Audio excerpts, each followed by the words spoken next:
All right, man. Well, first off, I'd like to thank you for doing this interview with the Hype Magazine tonight. Man, no problem whatsoever. I appreciate the opportunity. And to get started, can you tell the fans and listeners who you are and where you're from? I'm DJ Chuck T. I would like to say I am one of the hottest DJs south of the Mason-Dixon line. And I'm from Charleston, South Carolina, but I reside in Charlotte, North Carolina. So, I'm Carolina through and through. Yeah. Now, do you think being from the Carolinas has made it harder for you or easier for you to get started getting into the music industry and chasing and doing this as your career? It's a little bit of both. It's a gift and a curse. One of the horrible things about it is, I sort of had to forge my own path. I didn't have any gatekeepers. I didn't have any trailblazers who came before me and were able to open the doors for me. I basically had to chop down the trees myself. But also one of the good things about it is, let me make sure I put this the right way. Because there is not a lot of people that you can go to sort of get hot in the Carolinas, it has made me a hot commodity. So in a bigger city, like maybe Atlanta or Miami, Los Angeles, you have tons of people you can go to sort of get hot, get your music broken. There's a ton of competition. There's a ton of DJs and tastemakers in the area. Whereas here in the Carolinas, you got to come see me. Yeah. Now, with you being from the Carolinas, and like you said, when you first started, there wasn't a lot of those opportunities and other people. How did you decide to get started in the first place? Well, I love the music, period. I have a background as far as my family goes, being involved in music. So it was just something that was in me. It was in my blood, something that's been ingrained in me.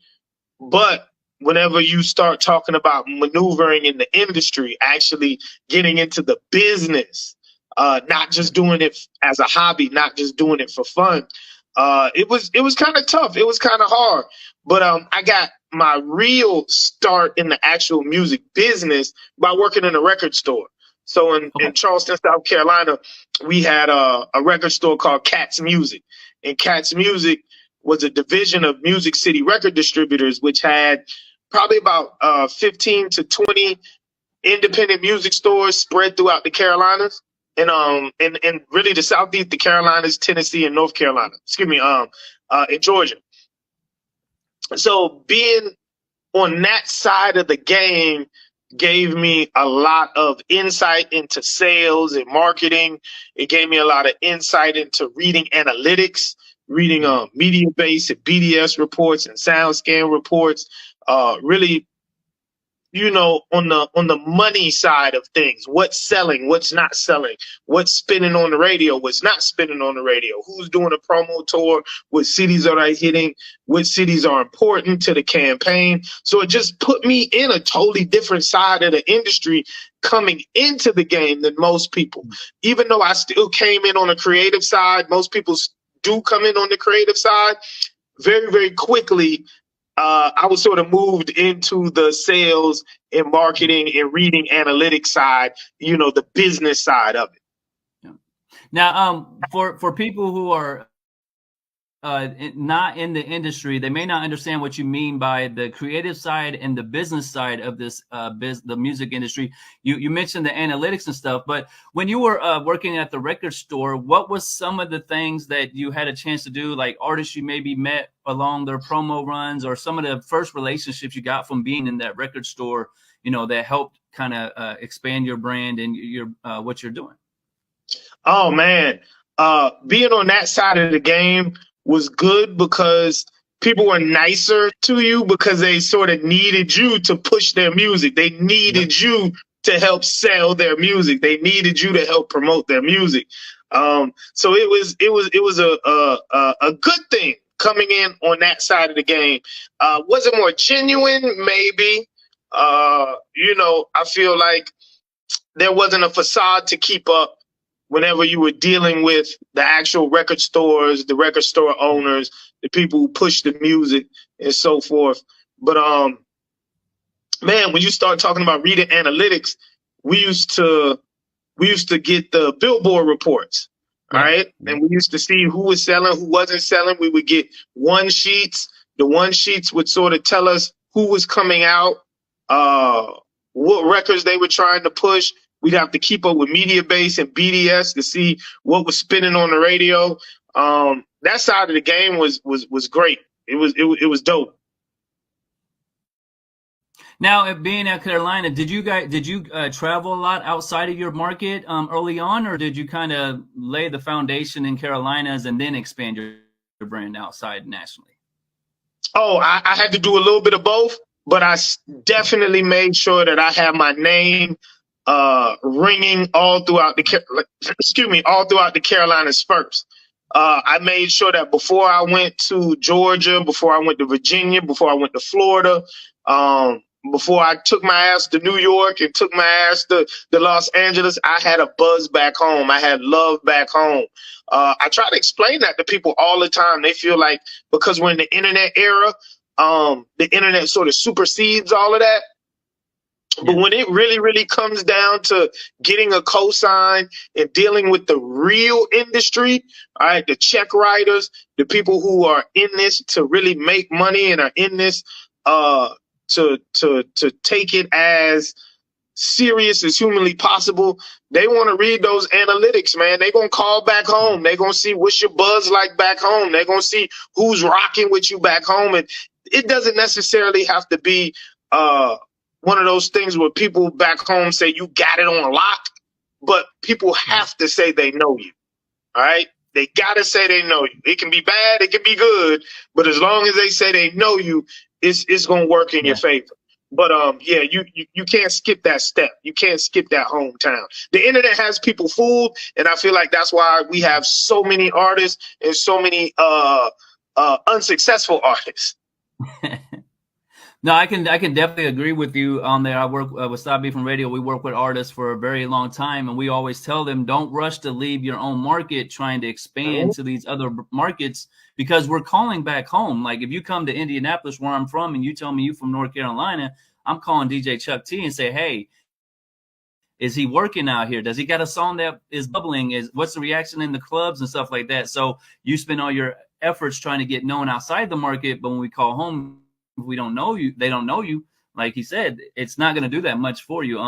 I know you've had this privilege of helping a lot of artists throughout your career. Can you give an example without names of those kind of conversations you've had to have where you endorse somebody and because that positive word you gave them, you know that it helped them, move along into the next steps? Oh, man. I mean, I could go on and on and on with that. A lot of people just don't understand how important it is to be plugged in when you get to a certain level of your career. To really go from being a regional artist to being a national artist. A lot of people move off of recommendations. They move off of cosigns. They move off of good words, right? I've had to give a lot of good words. I don't think I've ever had to give a lot of bad words. Typically once somebody gets to a point in their career where I get the labels or I get other DJs or radio stations or TV networks or magazine calling to check somebody's background, I've already sort of connected with them and sort of put my hands somewhere into, the mix as far as their careers go, if they're from the Carolinas. But I've had to make phone calls to co-sign people for record deals. All right. I've had to co-sign people to get them spins in other markets. They may have had, quite a bit of spins here in the Carolinas, but before another radio station really mashed the gas on their record out of state, they call and do a little background check just to make sure that the numbers are real and make sure that the artist is working. Not too long ago, I had to make a phone call for an artist who was stuck in a situation where he signed to a label and they want to give him more money. I guess he sort of maxed out what his budget was.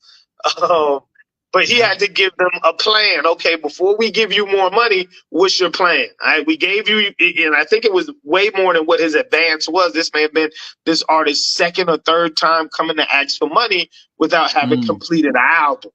All right, and the record label told him, look, you got to put a plan together. All right, we need to see a solid plan. No more just handing you money and crossing our fingers that you do right with it. And he called me and he said, bro, I need a plan. I need you to sit down with me. I mean, he should have done this 7-8 months ago, but he was like, I want to sit down with you. Help me come up with a plan to push my music and sort of get my buzz up to where the label can really, really trust that I'm going to be that guy that they can really count on and put a bag behind and put their resources behind. And we sat down, we came up with a plan. He turned it into the label, and naturally they called me. They said, hey, Chuck, he said, you helped them come up with this plan. Now, look, we about to release this money to him. We need to know that you really did help him come up with the plan, and not just that, but you're going to help him execute the plan.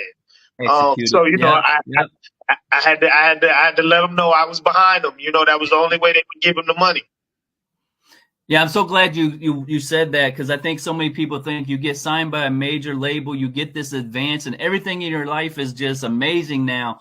No, you got to go and show and prove to get any more budgets. And matter of fact, that advance you got 9 times out of 10, they already allocated those funds for something that you didn't know, and you bought a necklace out here. Now you have no more budget. So, I salute you on that. I know with you being a DJ and being in the record store as you was, how did you make that transition to being the DJ, and what kind of advantages does it give you think to have that record store background in breaking records the way you do?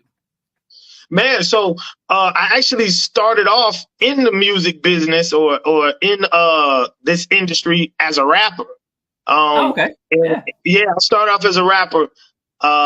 And I just got to a point in my rap career where, I didn't feel like I was being 100% real with the fans, real with myself. Nowadays everybody lies and caps in they rap. I wasn't able to do it.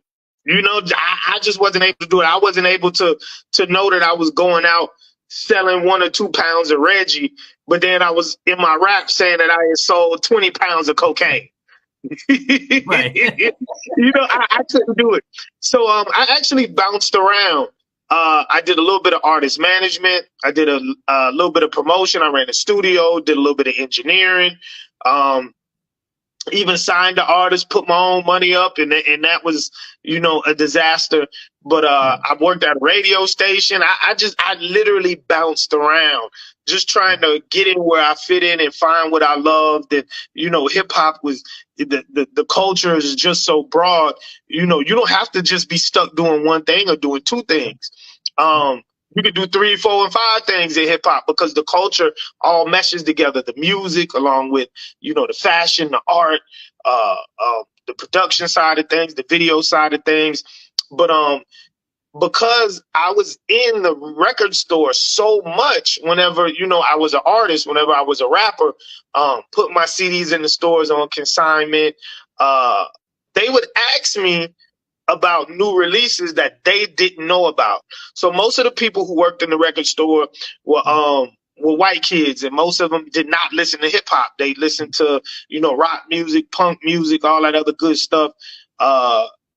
But they really had no expert in rap music. And this was before rap was the top selling genre. Nowadays it's unheard of, to not have anybody, tapped in. But back then, rap was not the number 1 genre of music. But it was slowly coming up. So when I would come in just to drop off my own CDs, they would ask me, hey, about this guy? Yeah. Can you look at some of these new releases and tell us if they're buzzing in the streets? Can you tell us if this guy, Little Boosie, is hot? Can you tell us seriously? Could you tell us if Little John and the East Side Boys are a good group? How many of those CDs should we order? And naturally, since I was so tapped in, I used to tell them how many they should order. Pass on this one. Don't order this. Nobody's checking for this artist. Check out for this particular artist. He's bubbling underneath the radar right now. So they actually had a job opening, and they asked me to come and work. And I'm like, work? oh man, I'm doing my music. But they were like, no, we need your expertise. All Yeah. right, we need your expertise. And I went ahead and I took the job. I thought about it for like a day or so, and I'm like, man, this could be my end as far as, you know, meeting artists that come through on promo tours, and, you know, meeting artists that are bubbling underneath the radar, being able to reach out and touch artists that I only see on BET and MTV. Yeah. So I took the job. But in the meantime, I wasn't DJing yet. I was working at the radio station as an ad sales rep. Yeah, so Okay. so that was one of my jobs, you know, sort of finding my way. I talked about producing and, you know, running a studio, managing artists. I got a job at the radio station as an ad salesperson. And I slowly sort of climbed the ladder, you know, slowly climbed the ladder. Eventually I got on air. But I did all of that at the same time. So I was working at the radio station. I was selling mixtapes out my trunk. I was promoting parties. I was DJing and I was working at the record store all at the same time. That's amazing. Now you have a lot of people you're mentoring these days. We'll get into your the foundation of music and all the dope stuff you're doing. But who were some of your early mentors when you first got started, either on the business side or the DJing side? Who were some of the people that helped you early on? To be honest with you, man, whenever I was in the streets, you know, whenever I was doing illegal stuff, I had a lot of mentors. I had a lot of people, you know, giving me game, coaching me, you know, trying to point me in whatever path they thought was the right path. But once I got out the streets and I really started doing music full time and really, really going full time with it, I didn't have any mentors. Yeah, Wow. Everything I have now, I learned off of trial and error. I learned off of failing. I learned from books. I learned from magazines. I learned from watching TV. You know, I soaked up as much knowledge as I could because I was in the Carolinas and I didn't have access to all of these legends and greats. I couldn't just be walking down the street and bump into Marley Marl and Grandmaster Flash and Funkmaster Flex and DJ Clue and DJ Envy and K Slay and Cutmaster C. I couldn't do that. I wasn't in those areas. You know, I wasn't in a position to where I'm in Atlanta and I can bump into Outkast just walking out the store one day. You know, Greg Street, you know, Raheem the Dream, you know, like I wasn't in an area where I just had these people with access to me. So I read a lot. I read a ton of books. And I stayed with my face in a magazine. Murder Dog magazine, The Source, Vibe, Double XL, Ozone, you know, Down magazine, any magazine that came out where they actually did real interviews with artists and with real people in the industry. I read them. You know, I was constantly watching BET and MTV. I was constantly in the music store reading Billboard magazine, reading what goes on behind the scenes, trying to see what was trending and what wasn't trending. I tried my best to compete with the New York DJs and the Atlanta DJs and the Florida DJs and the California DJs. And you know, it may have been a good thing, you know, because it made me work extremely hard. Yeah. All right. And it could have been a bad thing because it took me a little longer to get to where I wanted to get in the music industry. It just depends on how you look at it. But either way it goes, the road is the same. And I made it to the finish line, you know, all the same. May have been a few years later, maybe a few years earlier, because I wasn't riding nobody's coattails. I didn't have an OG trying to keep me down, you know, or keep me behind the scenes. I just don't know. But I know that, man, the ride has been great either way. Yeah. Oh, man, you asked me a question. I totally forgot the question, but I forgot the answer. I got off subject. But you asked me when I was at the record store, who were some of the artists that I got to meet whenever they were on promo tour. All right. I got to meet Big Pun. All right. I got to meet Big Pun. Yep. I got to meet Pastor Troy as well. I got to meet BG from Cash Money. Man, I got to meet Lil Scrappy and Trillville and Crime Mob. This is right when they were at the height of their career doing Knuck If You Buck and Head Buster. Man, the list goes on and on and on. There's so many artists that used to come in the record store on a regular basis. Man, this is back when people used to do like real live in stores. Like, I would have to set up the in-store, get the food, get the pizza, set up the displays with all of their CDs, lay out the table, and then because I knew how to DJ, they would have me DJ the in-stores as well. That's amazing. Now, you're part of the legendary Core DJ crew. Shout out to Tony Neal. How did you link up with the Core DJs being in the Carolinas? Like you said, it's not, a lot of opportunities that come through that way. So how did you and the Core DJs link up, and how great does it feel to see how far all of you guys are now? You're all legends in your own right and have moved this culture forward in so many different ways.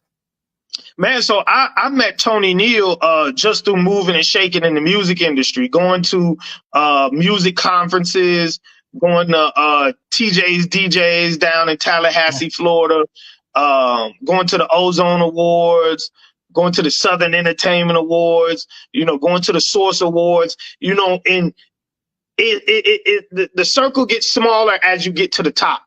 Yep. So, the more and more you move around, the more and more you elevate, you only bump into a handful of people. You're not bumping into the crowds anymore. You start to see a lot of the same faces, and a lot of those faces are the people who are moving and shaking just as well as you are. So I had met Tony Neal back whenever I was real heavy in the mixtape game. I was DJing, but not that much. All right. I was mainly a mixtape DJ. Now, mixtapes are sort of obsolete to a large extent. So I'm in the clubs more than anything. I'm in the clubs and doing events more than anything. But back then it was mixtapes.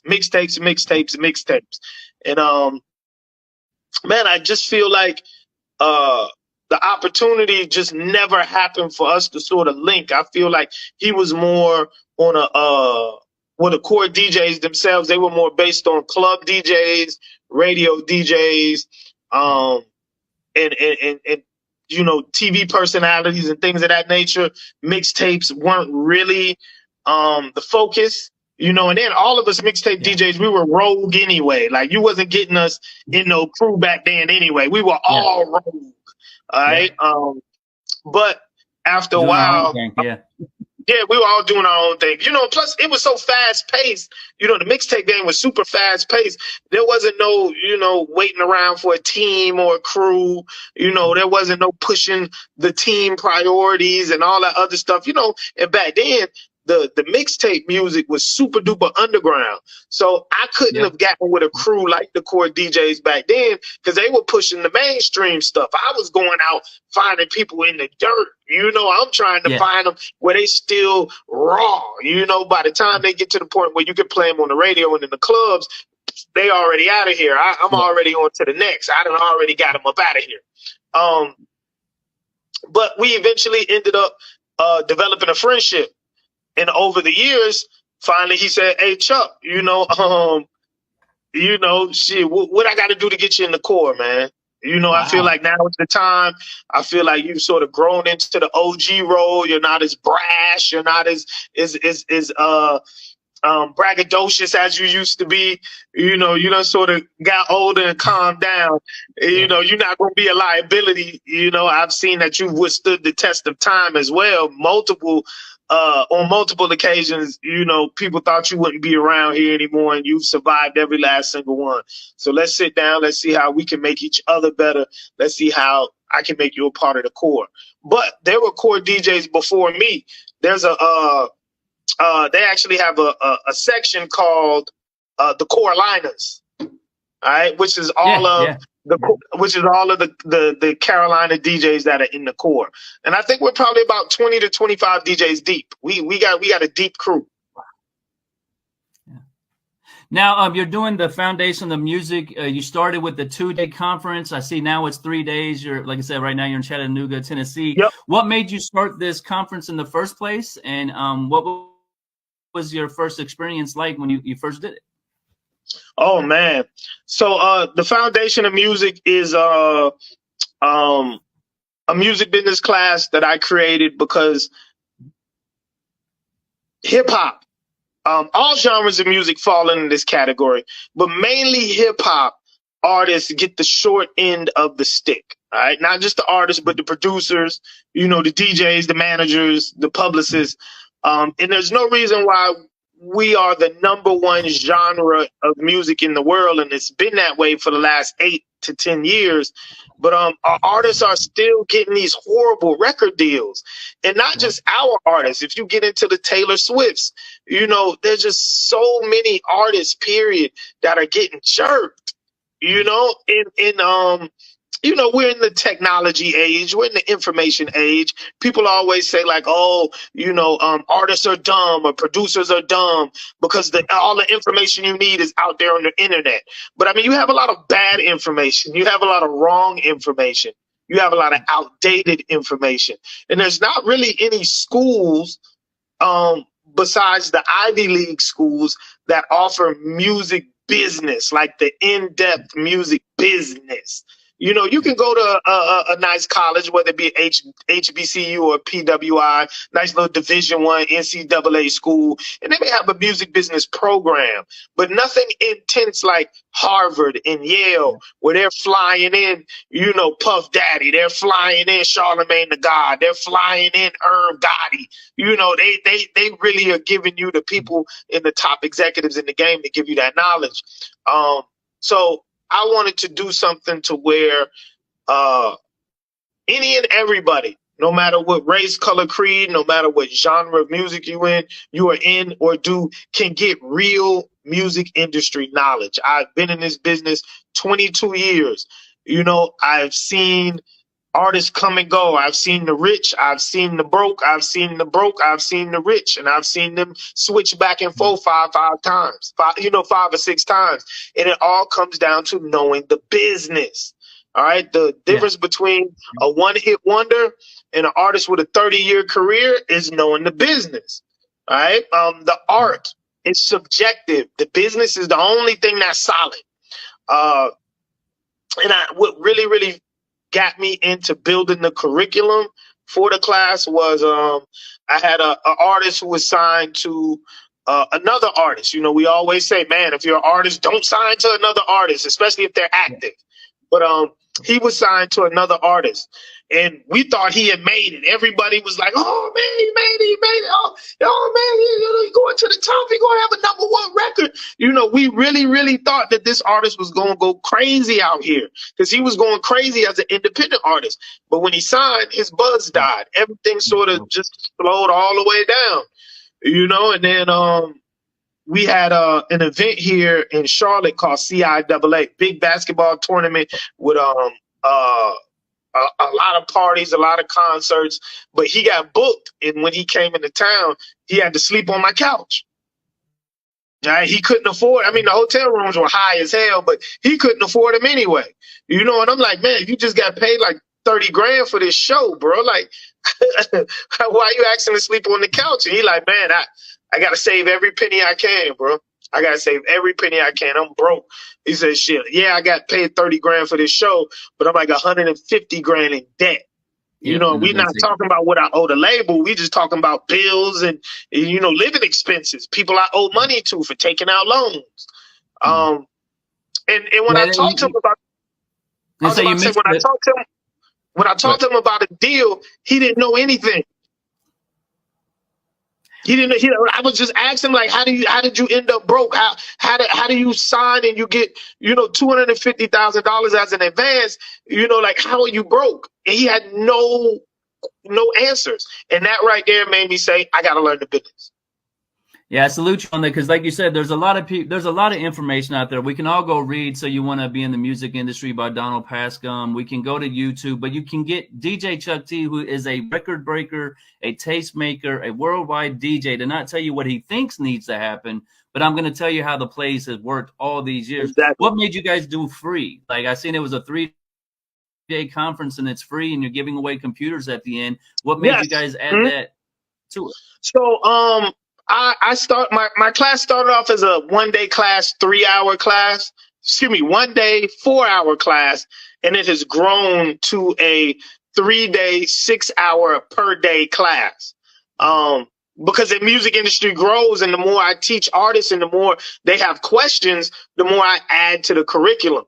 And I've been doing the course in Charlotte, North Carolina, back home for roughly about 5 years now.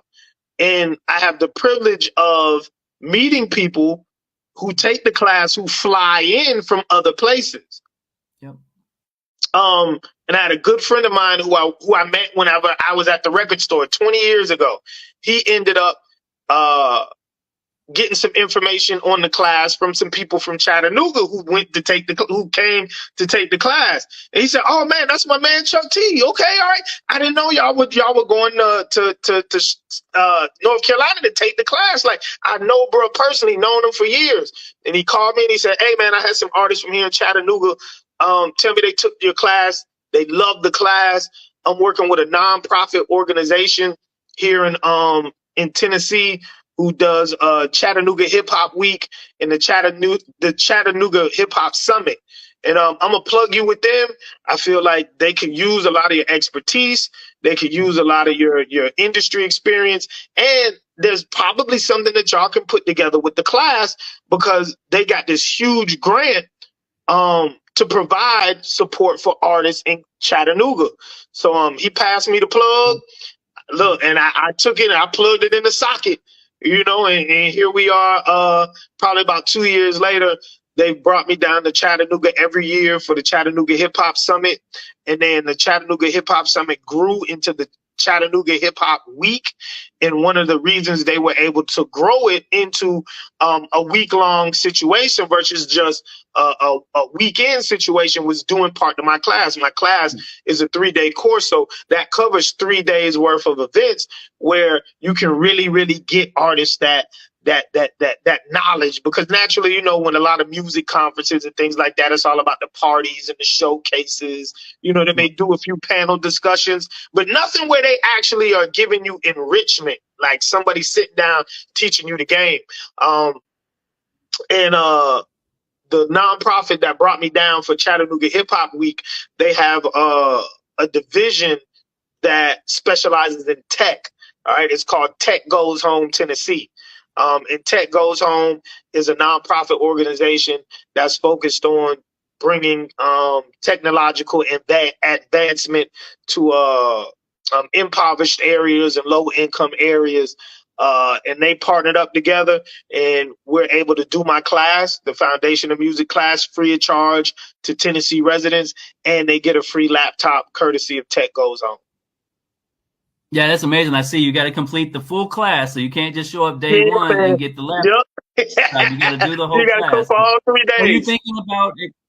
Are you thinking about expanding now? You've got the Carolinas, you've got Tennessee now kind of locked down. Have you thought about venturing outside to any other markets, or moving into more of a digital conference?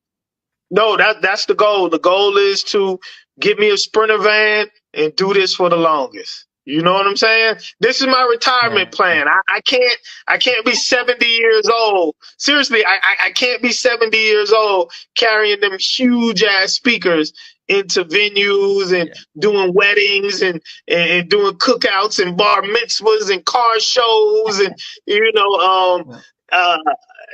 eventually you get to a point where you're not necessarily age out, but you're not the hot popular person anymore. So those prices sort of drop a little bit. Those big events sort of drop a little bit. And I've always thought ahead. And this is something I can do until I'm 90 years old, till I literally can't do it no more. Being able to teach is something I enjoy doing. Staying on point and up to date with music is something I enjoy doing. But my job, my main goal right now, my focus is to get me a Sprinter van, load it up with all of my course materials and my whiteboard and give me one of those big mobile smart boards and just go around from city to city and teach the music business. And the best part about working with this nonprofit is called Soundcore. The best part about working with them is boy, man, I've been able to see that there's money out there for it. They get big grants. Yep. They get big grants to do this in Tennessee. I'm talking about at the Hip Hop Week last year, they had Dame Dash as a guest speaker. We've had Wendy Day come in. You know, we've had pretty much people from all the different labels come in. This year, they're going to have Bun B as the keynote speaker, Bun B from UGK as the keynote speaker at the Hip Hop Summit. And then I'm going to come in and teach the class again. So when they talk to me about how much money they get in grants, I'm like, man, I can take that money.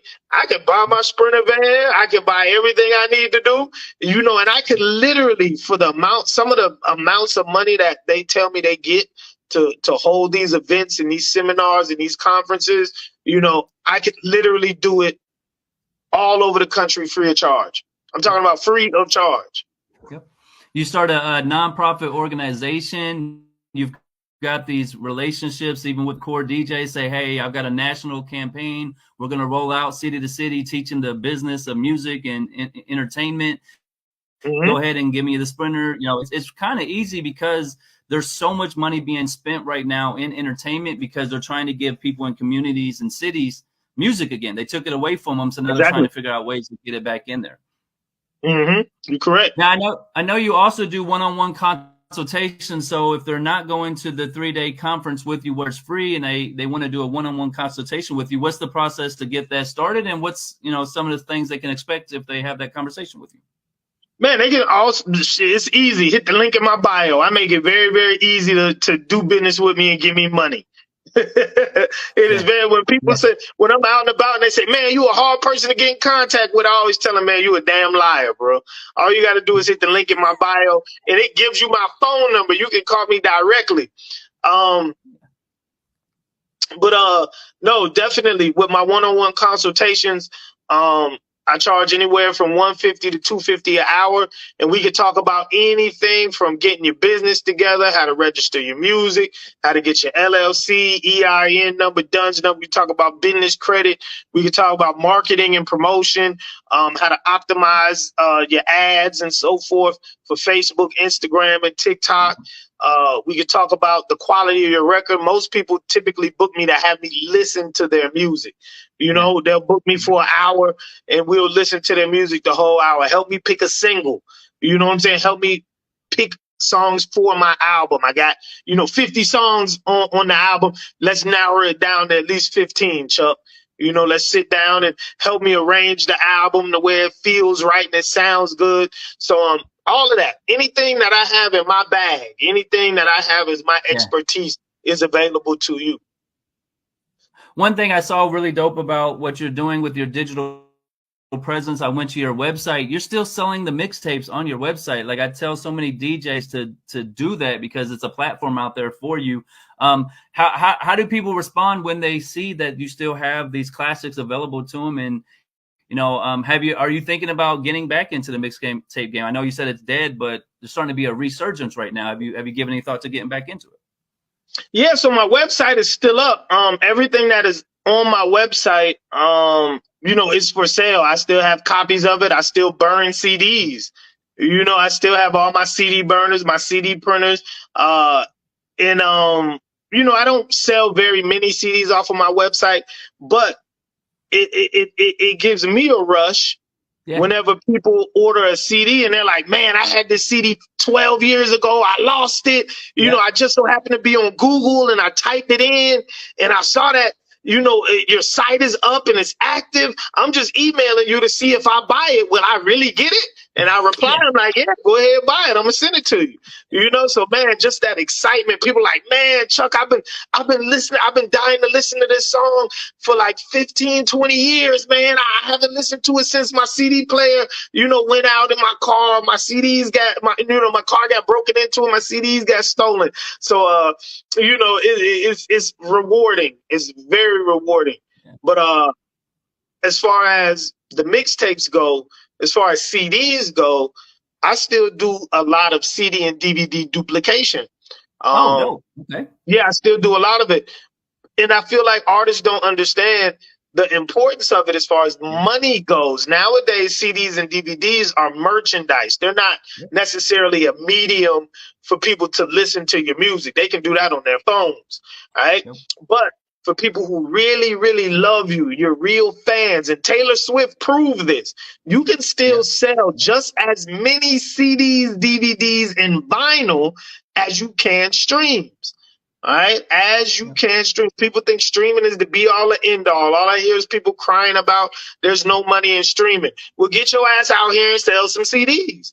You know, create an experience. Yeah. I have artists that I try to get to sell CDs, and I tell them, look, autograph the CD.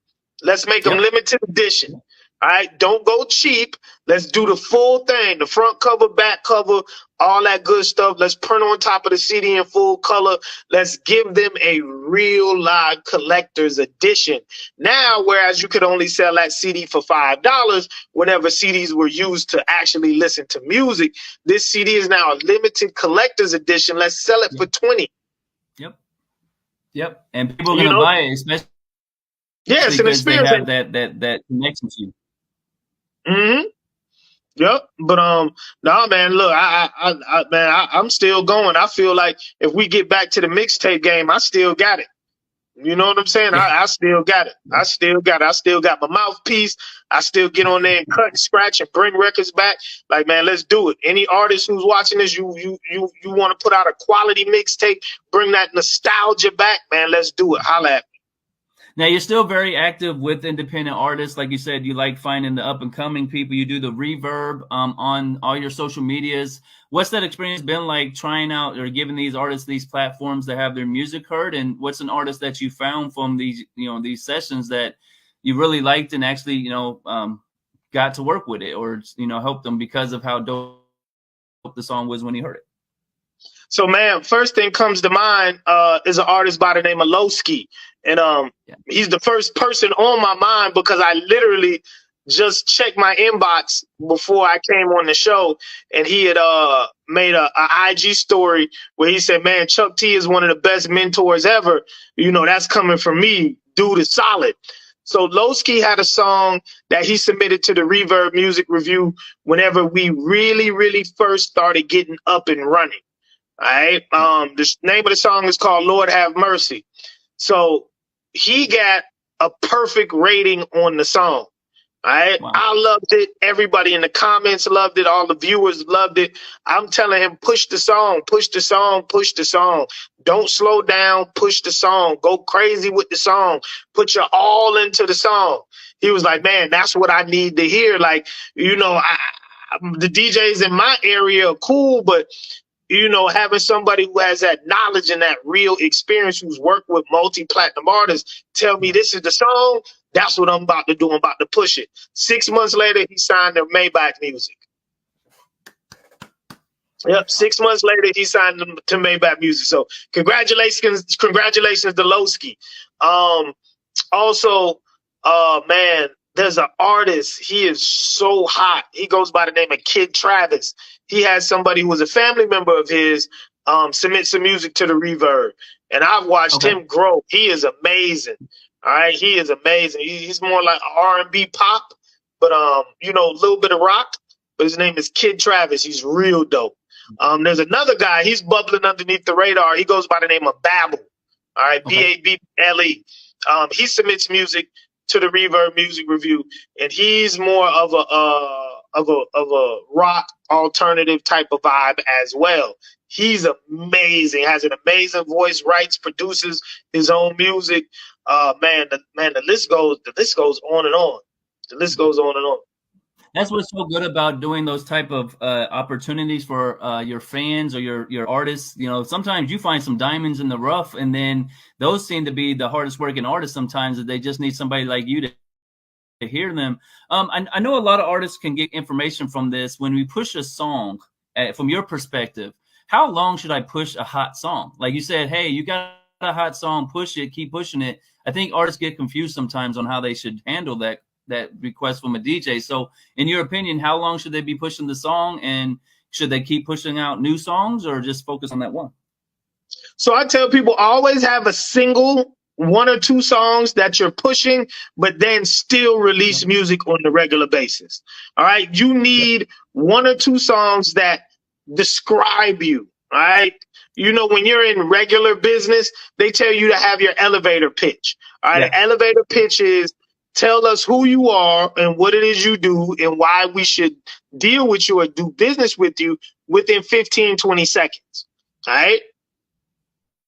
Having one or two hot singles is your elevator pitch as an artist. All right.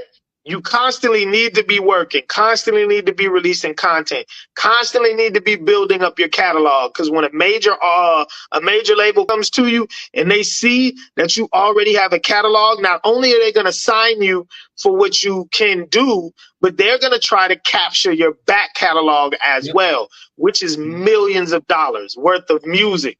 All right. Even if you just license it to them, you don't got to sell it to them. It doesn't have to be a part of your regular record deal or your main record deal. You know, it could be a totally different type of agreement. You can just agree to let them distribute it.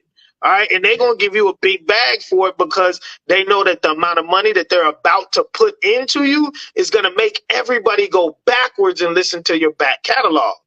All right, they're going to listen to the new music, but when they go on your Spotify page and they see you got 7 albums already out, they're going to go backwards and listen to all 7 albums.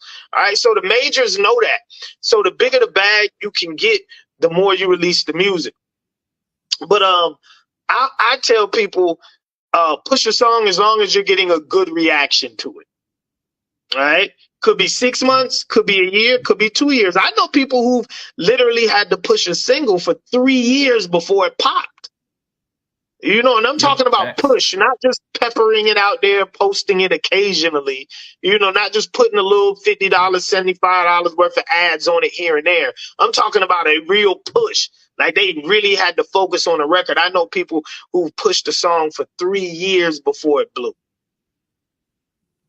Yeah, I agree. Like artists, they and if they push it a little bit, like you said, don't just put a $50 ad on it, but no, you got to really do a campaign. You got to go get the core DJs, do the retreat. You got to get on the ground, to get on the road, all that type of stuff for it to work for you. Now you do a lot for your community. I want to highlight 2 things. I've seen the Livingston College 4 C's a content creation camp. So what's it like giving kids this kind of information in the social, social community we live in now, where they need to know those 4 C's? What's it like giving that to those kids, and how are they responding to it for you?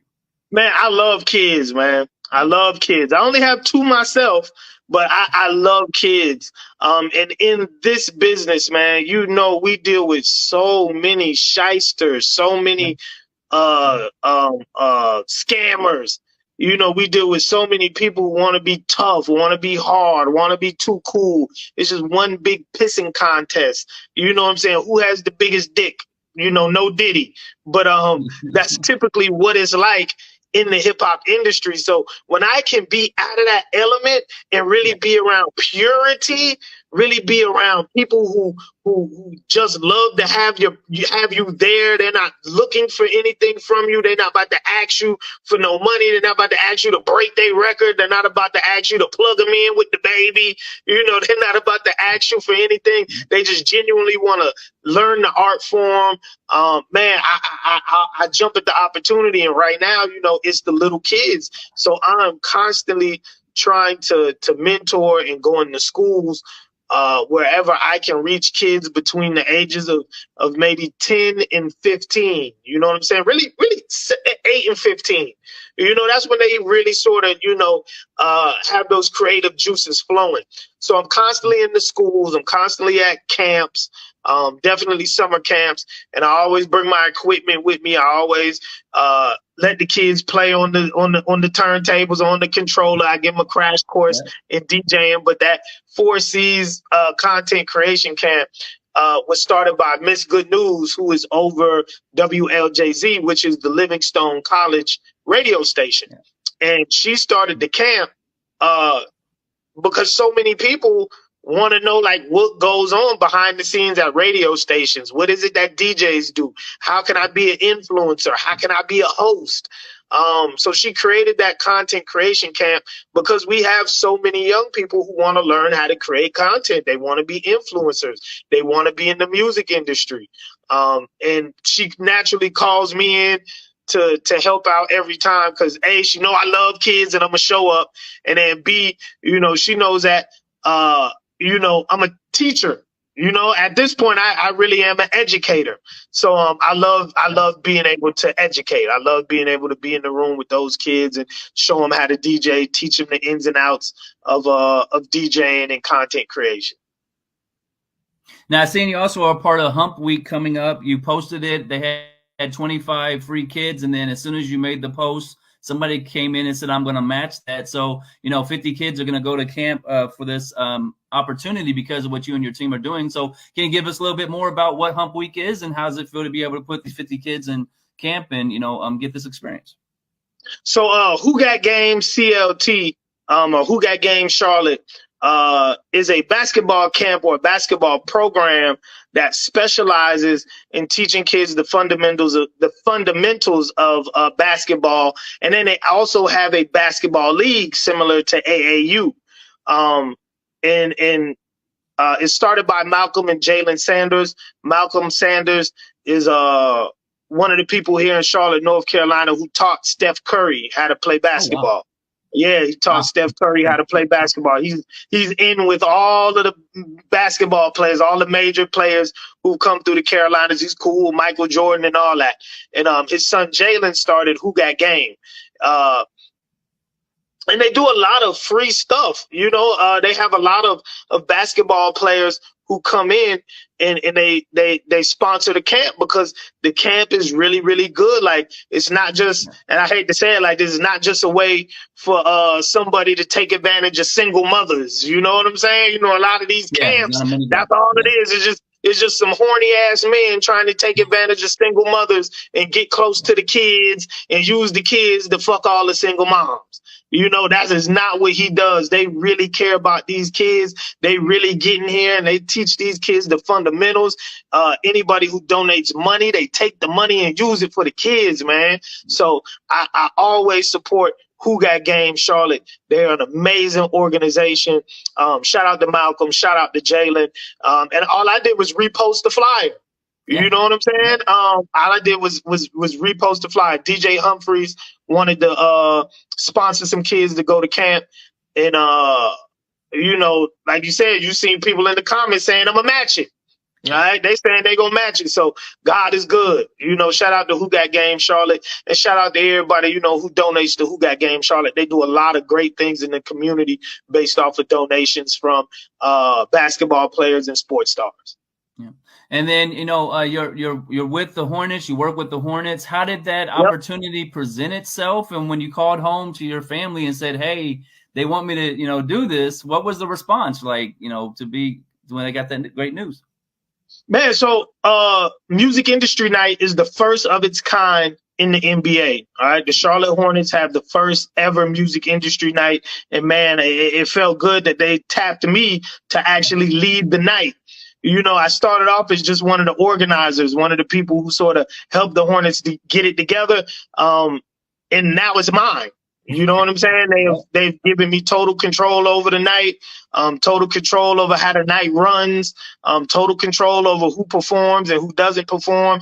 And they even opened up my performance list to include the national anthem. So I get to pick the people who sing the national anthem, and I get to pick the people who do the pregame and postgame performances. Before the game, whenever people are coming to the arena, they typically have somebody on the court doing covers, amping the crowd up, getting them hype. And then after the game, we have a postgame concert.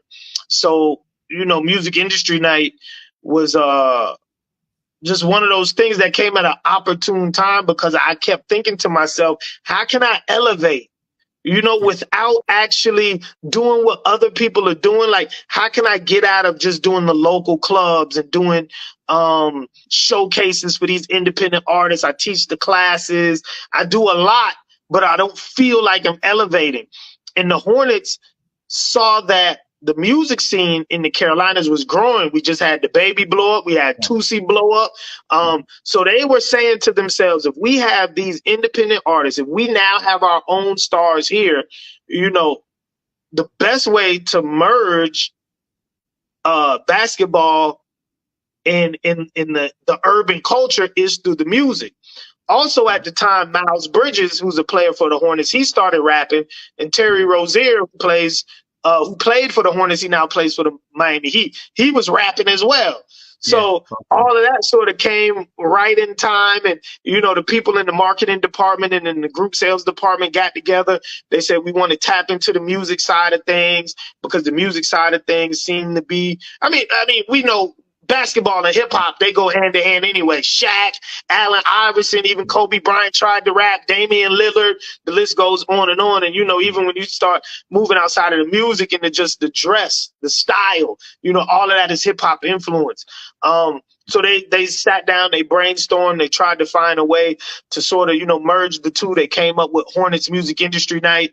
They went around and asked people in the building and outside of the building who they could get on the hip hop side to help them. They say everybody said my name. So we sat down to the table, we got it together, we signed the contract, we good to go, man. And now we are going into season number 5. Yeah, congratulations on that. 5 years is a major accomplishment. And then the last thing, you got the Who's Buzzing. Once again, you're giving artists an opportunity for a major platform. What is Who Buzzing for people who's not familiar? And if I'm an artist and want to be a part of it, what's the steps to get the opportunity? It's just another platform. So many artists sit down with me and they want to know, like, and this is one of the main reasons why I don't see why so many platforms and so many people who's quote unquote cater to independent artists beef with each other so much. It's like you're fighting over the money. But every time I deal with independent artists, they want to know who else they can spend money with. You know, when they sit down, they just don't want to hear about one person. If they say, Chuck, I want to get hot, I want to get a buzz, they want to know everybody. They trying to spend money with all of the people who are in their budget.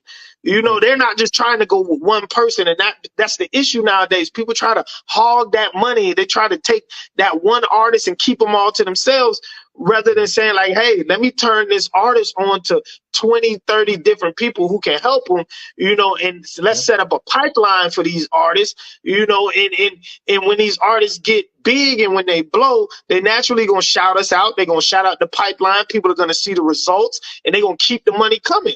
You know what I'm saying? Yeah. So Who's Buzzing is a mic drop platform. I do an interview with the artist as well. I thought that the mic drop stuff was going to get played out. It was going to die. But now we probably about 3 years, 4 years in. It's still going in. It's still going on. People come to Charlotte. They see that I work with the Hornets. They love the Hornet backdrop, the Hornet logo. You know, they love the interview I give them. They love being able to premiere their music and debut their music and get exposure for their music. And they know that so many of those places are out of town. So it feels good when people can come to Charlotte and do the same thing right there in their hometown. Or if you're not from Charlotte, you know, and you want to get a buzz in Charlotte, you know that that's a platform that's available to you as well. So it's been popping. It's been going. I started off with my favorite artists here in the Carolinas. I still haven't gotten around to all of them, but I'm getting around to them. And everybody has seen it. They've seen how effective it is. They love the platform. They love the fact that when I do the interviews, I'm not over here asking them about, you know, how they used to sell drugs or if they killed anybody. Yeah. You know what I'm saying? I'm not over here trying to get them to incriminate themselves. But they love the platform. I love being able to give artists the exposure that they need. And that's one of the platforms that people ask for. You know, one thing that I learned from working in the record store is ask the people what they want. Ask your customers and potential customers what they want. Yeah. And whenever I ask these artists what they want, they always say more platforms for exposure. More platforms to get our music out there, get our story out there, and tell who we are as people and as artists. So I went ahead and locked in. You know, I already had the cameras. I already knew how to edit videos. All I had to do was buy the boom mic stand to hang the mic from, and boom, we out of here. Now, how important is a team to you, and who are some of the team members that help make your operation the success it is today? So, man, teams are extremely important. I'm one of those people that prefers to sort of move more on a solo level, just because I know how I am. I move fast. So the saying goes, if you want to move fast, move by yourself. If you want to go far, get you a team. You know, I like to move fast, so I don't really deal with a lot of people, but I have a great network. I don't have a team. I tell people that all the time. I don't have a team, but I have an amazing network.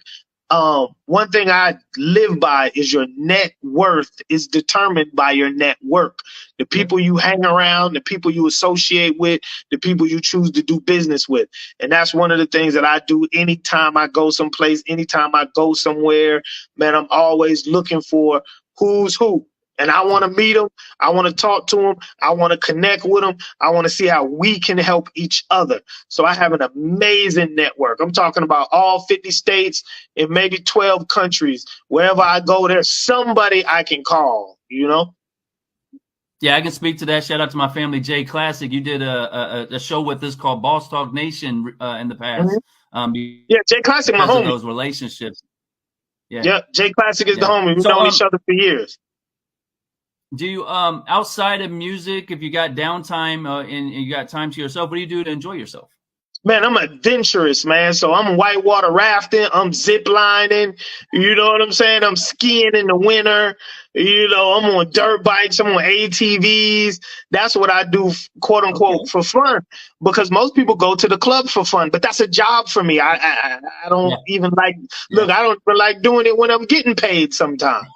So on days when I'm not getting paid, I try to stay as far away from the clubs and crowds of people as possible.